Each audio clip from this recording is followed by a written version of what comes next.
Hello അസ്സലാമു അലൈക്കും. അപ്പോൾ ഇന്ന് ഞാൻ ഡിഫറെൻ്റ് ആയിട്ടുള്ള ഒരു റെസിപ്പി ആയിട്ടാണ് വന്നിട്ടുള്ളത്. നമുക്കിത് സ്നാക്കായിട്ടും അതുപോലെ തന്നെ ഡിന്നറായിട്ടും ഒക്കെ കഴിക്കാം. അപ്പോൾ എല്ലാവരും ട്രൈ ചെയ്ത് നോക്കാം. നമുക്ക് വീഡിയോയിലോട്ട് പോവാം. അപ്പോൾ ആദ്യം തന്നെ നമുക്കൊരു ബൗളിൽ 2 കപ്പ് മൈദ ഒന്ന് അരിച്ചെടുക്കാം. അപ്പോൾ നന്നായിട്ട് നമുക്കിതൊന്ന് അരിച്ചെടുക്കണം. കാരണം ഇപ്പോൾ മഴയും കൂടി ആയതുകൊണ്ട് എന്തായാലും അരിച്ചെടുത്തേ പറ്റുള്ളൂ. അപ്പോൾ നമ്മൾ നന്നായിട്ട് അരിച്ചെടുത്തതിന് ശേഷം പിന്നെ ഇതിലേക്ക് നമ്മൾ ശരിക്കും ഇതിലേക്ക് വീട്ടിലുള്ള സാധനങ്ങളൊക്കെ തന്നെ ചേർക്കുന്നുള്ളൂ. അതുകൊണ്ട് തന്നെ എല്ലാവർക്കും ട്രൈ ചെയ്യാൻ പറ്റും.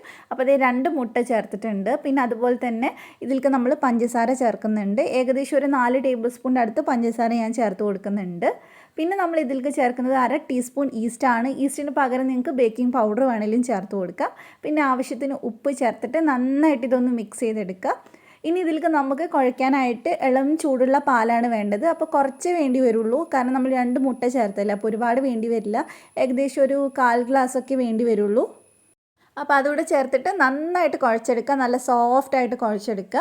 അപ്പോൾ നിങ്ങൾക്ക് ഇത് ഡിന്നറിൻ്റെ കൂടെ എന്താ പറയുക, ചിക്കൻ്റെ കൂടെയൊക്കെ കഴിക്കണമെങ്കിൽ ഇതിൽ മധുരം ചേർക്കാണ്ട് ഉണ്ടാക്കിയാൽ മതി. അപ്പോൾ ഏകദേശം നമ്മുടെ ഒരു കുബൂസിൻ്റെ ഒരു ടേസ്റ്റാണ് കിട്ടുക. ഇപ്പോൾ നമ്മൾ മധുരമൊക്കെ ചേർത്തുകൊണ്ട് നമുക്ക് വൈകുന്നേരം കട്ടൻ ചായൻ്റെ കൂടെയൊക്കെ കഴിക്കാൻ പറ്റുന്നതാണ്. അപ്പോൾ ഇത് ഞാൻ നന്നായിട്ട് കുഴച്ചെടുത്തിട്ടുണ്ട്. ഇനി ഇതിൻ്റെ മേലായിട്ട് കുറച്ച് ഓയിലൊന്ന് അപ്ലൈ ചെയ്ത് കൊടുക്കുക, മൊത്തമായിട്ടൊന്ന് ഓയിലാക്കി കൊടുക്കുക. എന്നിട്ട് നമ്മളിതൊന്ന് അടച്ച് വെക്കുന്നുണ്ട്. ഒരുപാട് നേരം വെക്കേണ്ട, ഒത്തിരി പൊങ്ങാൻ വെക്കേണ്ട കാര്യമൊന്നുമില്ല. ഏകദേശം ഒരു 10-15 മിനിറ്റ് വെച്ചാൽ തന്നെ മതി. അപ്പോൾ അതിന് ശേഷം നമുക്കിതിൻ്റെ ബാക്കി ചെയ്യാം.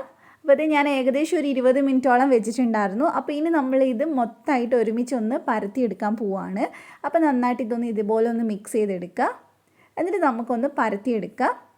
അപ്പോൾ ഒറ്റ ഒരു പരത്തൽ തന്നെ മതി, അതിൽ കൂടുതൽ ചെയ്യേണ്ട ആവശ്യമില്ല. എന്നിട്ട് കുറച്ച് വലുപ്പത്തിലൊന്ന് പരത്തിയെടുത്താൽ മതി. ഒരുപാട് കട്ടിയിലും പരത്തരുത്, ഒത്തിരി തിന്നായിട്ടും പരത്തരുത്, എന്നാലേ നമുക്ക് നല്ല സ്പോഞ്ച് പോലെ ഇത് കിട്ടുള്ളൂ.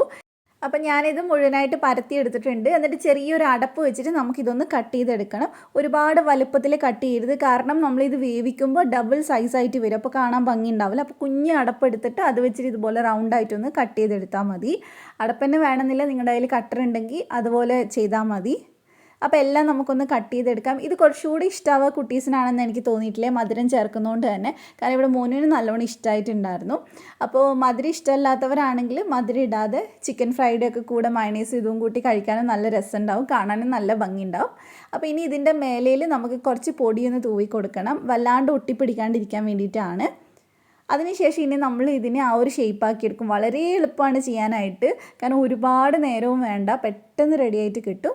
അപ്പോൾ നമ്മൾ ആദ്യം ചെയ്യുന്ന ഒരു 5 എണ്ണം നമ്മൾ ഇതുപോലെ അട്ടിക്ക് ഒന്ന് വെച്ച് കൊടുക്കുക, മേലെയായിട്ട്. എന്നിട്ട് നമ്മൾ ഇതിനെ ഒരു കത്തി വെച്ചിട്ട്, കത്തിയുടെ കട്ട് ചെയ്യാത്ത ഭാഗം ഉണ്ടല്ലോ, ആ ഭാഗം വെച്ചിട്ട് ഇതുപോലെ നന്നായിട്ട് പ്രസ് ചെയ്ത് കൊടുക്കുക. അപ്പോൾ നമുക്കിത് ഈ ഒരു ഷേപ്പ് കിട്ടും. കത്തിനെ വേണമെന്നില്ല, സ്പൂണായാലും മതി. അപ്പോൾ ഇതാണ് നമ്മൾ ചെയ്യുന്ന ഷേപ്പ്. അപ്പോൾ ഇത്രയേ ഉള്ളൂ. ഒരു 5 ലെയറായിട്ട് നമുക്ക് കിട്ടിയിട്ട് നല്ലൊരു ഫ്ലവർ മാതിരി. അപ്പോൾ ഇതുപോലെ തന്നെ നമുക്ക് അടുത്തതും ചെയ്തെടുക്കാം. പെട്ടെന്ന് പരിപാടി തീരും, കാരണം നമ്മൾ 5 എണ്ണം വെച്ചിട്ടല്ലേ ചെയ്യുന്നത്. അപ്പോൾ ഇതേപോലെ തന്നെ ബാക്കിയുള്ളതൊക്കെ ചെയ്തെടുക്കുക. നന്നായിട്ടൊന്ന് പ്രസ് ചെയ്ത് കൊടുക്കണം, അല്ലെങ്കിൽ പിന്നെ നമ്മൾ ഉണ്ടാക്കി കഴിയുമ്പോൾ അത് വേവുമ്പോൾ പൊളിഞ്ഞ് വരും.